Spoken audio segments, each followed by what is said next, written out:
الحمدللہ وحدہ والصلاة والسلام علی من لا نبی بعدہ۔ سامعین و ناظرین، 16 شوال قائد ملت اسلامیہ علامہ شاہ احمد نورانی صدیقی علیہ الرحمہ کا یوم وصال ہے۔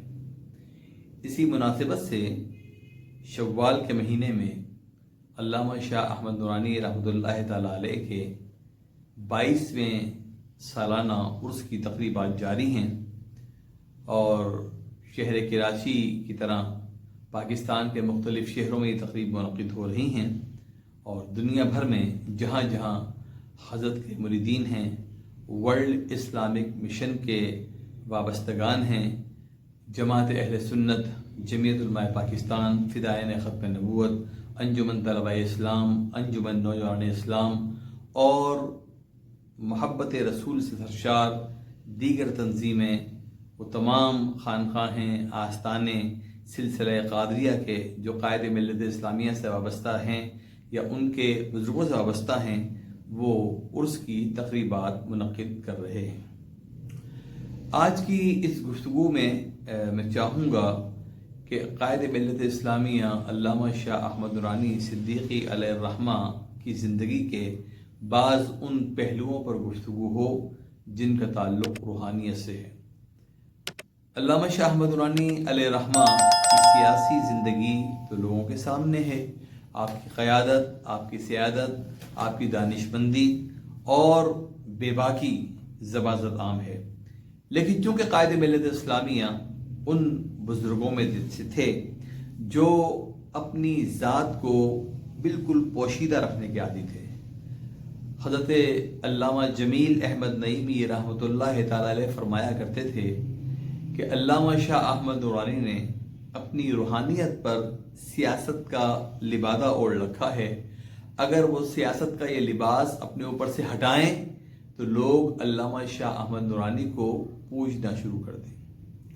آپ سلسلہ عالیہ قادریہ کے ایک عظیم شیخ تھے، اس کے علاوہ سلسلہ نقشبندیں اور سلسلہ چشتیہ صابریہ میں، شاذلیہ میں آپ کو اجازت و خلافت حاصل تھی۔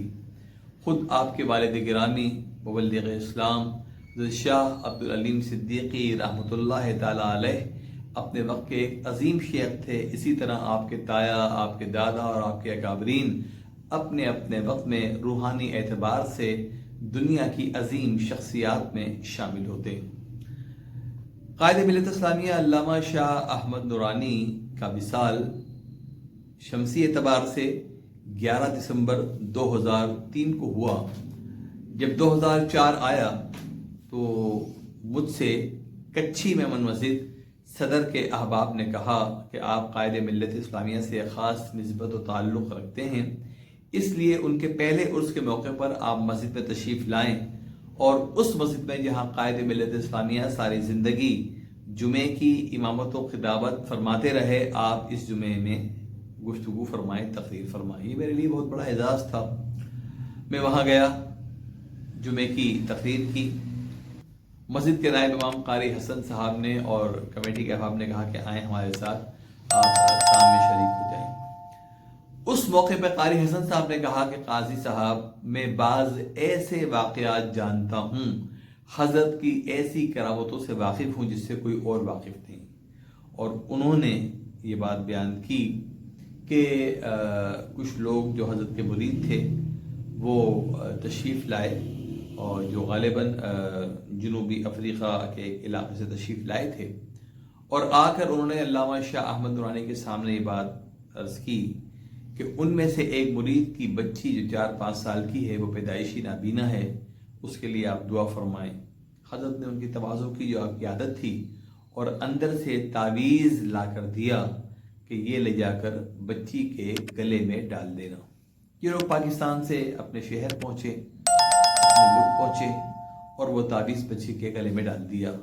بچی رات کو سوئی، جب صبح اٹھی تو اللہ کے فضل و کرم سے اس کی آنکھیں روشن تھیں۔ انسان بڑا عجلت پسند واقع ہوا ہے۔ ان صاحب نے سوچا کہ ایسا کون سا تعویذ ہے جو اندھے کو آنکھیں دے دیتا ہے. ہم بھی دیکھیں، شاید انہوں نے سوچا ہو کہ بعد میں علامہ شاہ احمد درانی علیہ الرحمہ سے، اپنے پیر و مرشد سے اس کی اجازت لے لیں گے، اوروں کو بھی فیض پہنچ جائے گا. ان سے یہ غلطی ہوئی کہ انہوں نے بچی کے گلے سے وہ تعویذ اتارا، اسے کھولا. جب کھولا تو اس میں کوئی عادات نہیں تھے، کوئی آیت نہیں تھی، کوئی الفاظ نہیں تھے، کوئی طلسم نہیں تھا، بلکہ علامہ شاہ احمد نورانی علیہ الرحمہ کی داڑھی کا ایک بال رکھا ہوا تھا. بچی رات کو سوئی تو دوبارہ نابینا ہو گئی. جیسے تیسے وہ لوگ دوبارہ پاکستان آئے، آ کر علامہ شاہ احمد نورانی کی بارگاہ میں عرض کیا کہ ایسا ہوا، آپ نے فرمایا کہ بچی پر تو ظلم ہوا تو ہوا، تم نے مجھ پر ظلم کیا کہ میرا راز کھول دیا. اندازہ لگائیں اس پیر طریقت کے بارے میں، اس شخص کی روحانیت کے بارے میں جس کے جسم کے اعضا اللہ رب العزت کی حمد و ثنا میں اس طرح مصروف ہوں کہ اگر وہ اپنی داڑھی کا ایک بال بھی کسی کو تحفے میں پیش کر دے تو اللہ تبارک و تعالی اس مہربانی پر، اس کرم پر اس بچی کو آنکھیں عطا فرما دے. حضرات محترم، ایسی ایک نہیں بے شمار جو ہیں وہ کرامتیں ہیں جو قائد ملت اسلامیہ سے وابستہ ہیں. وہ ایک عظیم روحانی شخصیت تھے، لیکن اپنی کرامتوں کو کبھی ظاہر نہیں ہونے دیا کرتے تھے. اللہ رب العزت ہمیں ایسے اکابرین سے وابستگی عطا فرمائے. سیاسی پوائنٹ کو سبسکرائب کیجئے اور لائک کیجئے اور گھنٹی بجانا نہ بھولیے تاکہ آپ کو ہماری نئی ویڈیوز کا نوٹیفیکیشن ملتا رہے.